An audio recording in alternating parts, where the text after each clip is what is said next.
നമസ്കാരം. സർക്കാരുമായി ബന്ധപ്പെട്ട അറിയിപ്പുകൾക്കും മറ്റു വാർത്തകൾക്കും വേണ്ടി ഈ ചാനൽ സബ്സ്ക്രൈബ് ചെയ്യാനും തൊട്ടടുത്ത ബെല്ലൈക്കൻ എനേബിൾ ചെയ്യാനും മറക്കാതിരിക്കുക. ഉത്തർപ്രദേശിലെ മീറത്തിലെ 168 വർഷം പഴക്കമുള്ള പള്ളി പൊളിച്ചു. വ്യാഴാഴ്ച പാതിരാത്രിയാണ് പള്ളി പൊളിച്ചു മാറ്റിയത്. National capital region transport corporation നടപ്പാക്കുന്ന rapid rail and metro corridor പദ്ധതിക്കായാണ് പള്ളി പൊളിച്ചതെന്ന് അധികൃതർ പറയുന്നു. മീറത്തിൽ നിന്നും ഡൽഹിയിലേക്കുള്ള റോഡിന് സമീപം സ്ഥിതി ചെയ്യുന്ന പള്ളി പ്രദേശത്തെ പ്രധാന ആരാധനാലയമായിരുന്നു. പള്ളിയിലെ വൈദ്യുത ബന്ധം ഫെബ്രുവരി 20 വിച്ഛേദിച്ചിരുന്നു. തുടർന്ന് കനത്ത പോലീസ് കാവലിൽ ചുറ്റികയും മറ്റും ഉപയോഗിച്ച് പള്ളിയുടെ ചില ഭാഗങ്ങൾ തകർത്തു.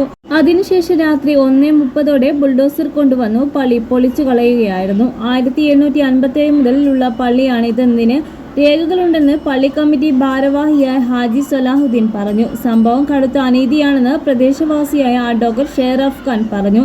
ഇസ്രായേലികൾ ഫലസ്തീനികളുടെ വീടുകളും പള്ളികളും തകർക്കുന്നത് പോലെ യോഗി സർക്കാർ മുസ്ലിങ്ങളുടെ വീടുകളും പള്ളികളും പൊളിക്കുകയാണെന്ന് പ്രദേശവാസിയായ സുൽത്താൻ ബക്താർ പറഞ്ഞു.